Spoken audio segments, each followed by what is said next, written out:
सोलापूर महानगरपालिकेमध्ये सोलापूरकरांसाठी जो जिव्हाळ्याचा प्रश्न आहे, जो पाण्याचा प्रश्न आहे, तुम्ही बघितलं असेल, पहिल्यांदा हे बघून घ्या, माझा आवाज सुद्धा जनतेपुढे जाणार नाही ह्याची सोय कशा पद्धतीने केली आहे। शेजारीच इथं मी बोलत असताना जाणून बुजून भारतीय जनता पार्टीचे पदाधिकारी कशा पद्धतीने घोषणा देऊन माझा आवाज दाबण्याचं काम करले। आज तुम्हाला माहित आहे, महानगरपालिकेची सर्वसाधारण सभा आहे, या सभेमध्ये सोलापूरच्या पाण्याचा जो जिव्हाळ्याचा प्रश्न आहे तो विषय आल्यामुळे प्रत्येकाला असं वाटत होतं की सोलापूरला आता रोज पाणी मिळणार। ही योजना मंजूर झाली, ही योजना ज्या वेळेस मंजूर झाली पहिल्यांदा त्यावेळेस ही योजना होती 892 कोटीची। 892 कोटीची योजना तुम्ही बघितलं असेल 1400 कोटीवर दिली आहे। 1400 कोटीवर गेल्या 6 महिन्याखाली तुम्हाला मी आवर्जून दाखवू शकतो, इथले तुमचे आपले लोकप्रतिनिधी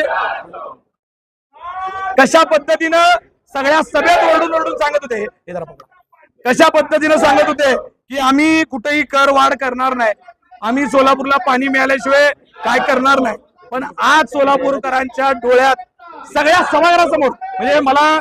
वाईट वाटतंय की नवीन निवडून आलेले सदस्य दादा बोलू पण शकले नाही की त्यांच्या समोर कर प्रणाली बदलली गेली आहे, पाण्याचं मूल्य बदललं गेलेलं आहे, पाण्याची किंमत आणि कर वाढ या दोन्ही गोष्टीमुळे सोलापूरकरांना सरळ सरळ जो गावठाण भाग आहे त्या गावठाण भागात ज्या पद्धतीचा रेडी रेटनर रेट असणार ना त्या रेडी रेटनर रेट प्रमाणे कर भरावा लागणार आहे। म्हणजे गावातले लोक आता नवीन या योजनेमध्ये त्यांना किती त्यांचं काम होणार आहे, तर काही तिथं पाईपलाईन घालणार नाहीत, काही ठराविक भागाचं काम नक्की होईल, पण त्याच्यासाठी कर प्रणाली 100% कर वाढ केलेली आहे। हे कर्ज काढत असताना तेच सांगतोय, हे कर्ज काढत असताना वर्ल्ड बँकेने स्पष्ट सांगितलंय, वर्ल्ड बँकेचं आणि महापालिकेचं अग्रीमेंट होताना सांगितलेलं आहे की तुम्ही जर कर वाढ करणार असाल, कर प्रणाली बदलणार असाल, पाण्याचं मूल्य बदलणार असाल तर तुम्हाला या सगळ्या गोष्टी करता येतील। जर पाण्याचं मूल्य बदललं नाही, जर तुम्ही कर प्रणाली बदलली नाही आणि तुमच्या जागासला विकण्याचं काम या ठरावात होतं, तुम्ही बघितलं असेल महापालिकेच्या ज्या मालकीच्या जमिनी आहेत त्या सुद्धा विका किंवा भाडे तत्वावर द्या किंवा त्याचा विल्हेवाट लावा, पण या गोष्टीसाठी कर्ज घेत असताना शहरवासियांची प्रचंड मोठी फसवणूक आहे। तुम्ही त्या फसवणुकीचा विचार नाही करू शकत। आज आमचा आवाज दाबा लागले, तुम्हाला हे ठरवून आहे, माझी विनंती आपण बाहेर जाऊन परत प्रेस गाव काय अशा मुद्द्यावर चाललेला आहे, पण वस्तुस्थिती